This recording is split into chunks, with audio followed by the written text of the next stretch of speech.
Hello friends, welcome to my YouTube channel. In this video I am going to show you how to create group on Roblox. So if you want to create a group on Roblox, so what you have to do, here you will see your profile. You can click on that. So when you click on profile, you will get all your profile and you can edit your profile.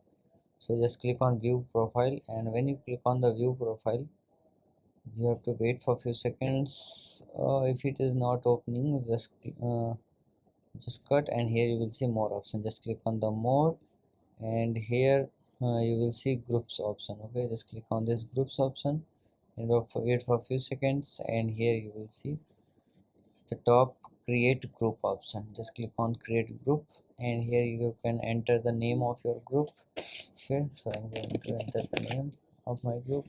Description: please join the group. You can make any description. Okay, now here you have to image, and if you have 100 robux, if you have under robux, you can easily create the group.